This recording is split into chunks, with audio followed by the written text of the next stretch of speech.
Let's talk about delegation. It's supposed to be this magic word that gives you freedom and empowers your team, right?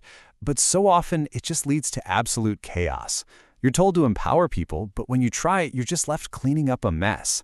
What if I told you the problem isn't your team at all? It's the way we've all been taught to think about delegation. And in the next few minutes, we're going to unpack a framework that will completely change the way you lead.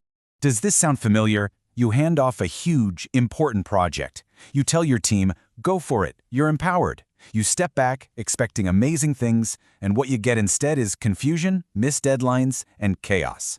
Look, if this has happened to you, you are not alone. And I promise you, it's not your team's fault. It's the method.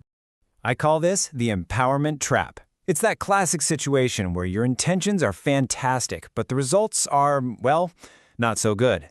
It's like you've given your team the keys to a brand new car, which is great, but you forgot to tell them where they're supposed to be going, or maybe even which pedal's the gas and which is the brake.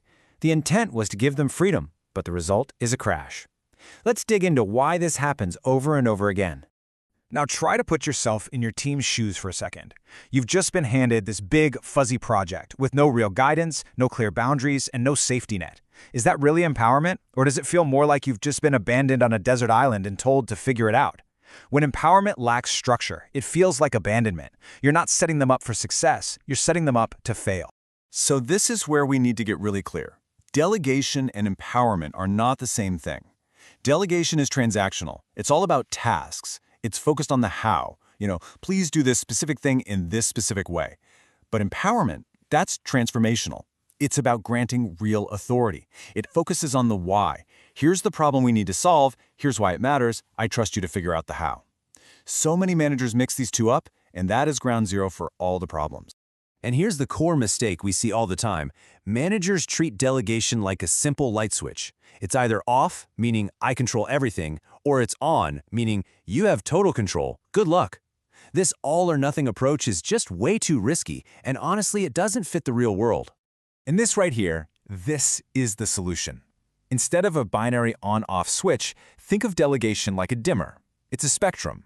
It allows you to dial in the exact right amount of authority, the exact right amount of light for any given person on any given task.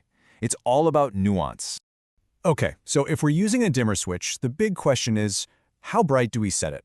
And that brings us to one of the most critical principles in all of leadership, the delicate balance between authority and responsibility. If you get this wrong, you're going to plunge your team right back into darkness. This is the absolute golden rule. Your authority must always match your responsibility. Always. Imagine you tell your best salesperson, you are responsible for hitting this massive new sales target. But then you also tell them, oh, but you can't offer any discounts, you can't change any contract terms, you can't negotiate. You've given them a huge responsibility with zero authority to actually achieve it. It's a perfect recipe for burnout and failure. So how do we actually build this dimmer switch? How do we make it practical? Well, we use a brilliant framework from Management 3.0 called the 7 Levels of Authority.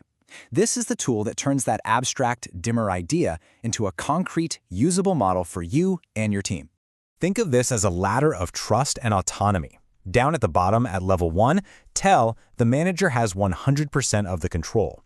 But as we start to climb, the manager gradually hands over more and more power.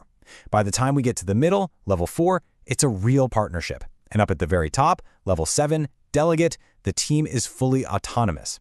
Every step up that ladder requires a little more trust, but it also unlocks so much more of your team's potential.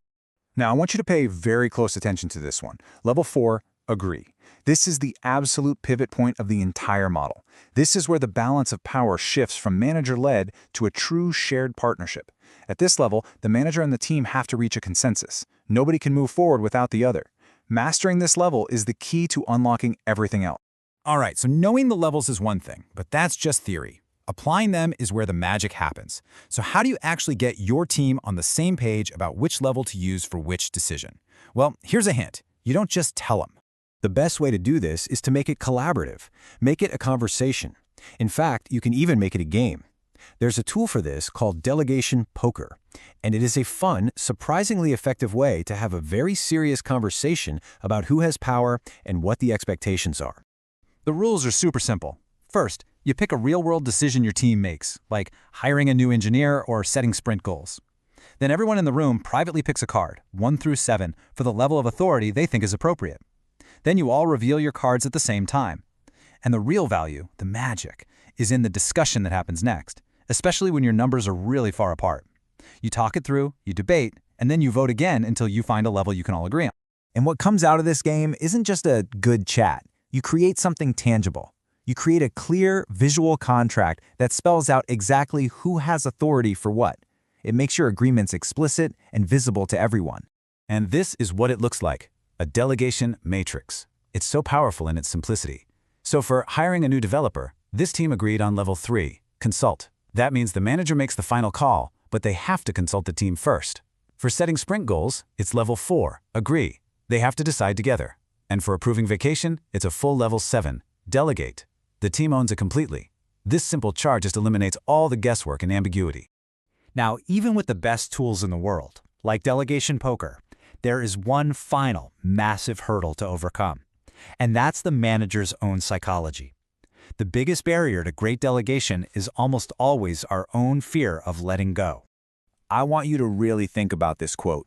It's what I call the letting go paradox. It feels counterintuitive, but when you try to control every little thing, you become the bottleneck for everything. You slow the whole team down, and you make yourself the single point of failure. Real scalable control comes from building a capable, autonomous team that doesn't need you for every single decision. So it's time for a little self-reflection. What's stopping you? What is that specific fear, that nagging voice in the back of your head that makes you hold on too tightly? Just identifying it is the first, most important step. Do any of these sound a little too familiar? Maybe you're the perfectionist who's terrified of a tiny drop in quality. Or maybe you're the martyr who thinks you're protecting your team from work when you're actually robbing them of growth opportunities. Or maybe you're the imposter who secretly worries that if you stop doing all the work, people will realize you have no value. Recognizing which pattern you fall into is a total game changer. So here's the key takeaway. You do not have to jump from level 1 all the way to level 7 overnight. In fact, you shouldn't. The best way to do this is to start small. Pick a low-risk task and just consciously try to move it one level up the scale. Maybe go from a level 3, consult, to a level 4, agree.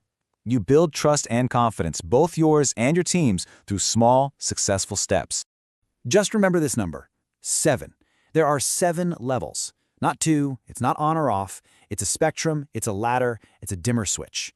And embracing that nuance is what separates good managers from truly great leaders. And that leaves us with one final, very practical question. I want you to think about your work right now.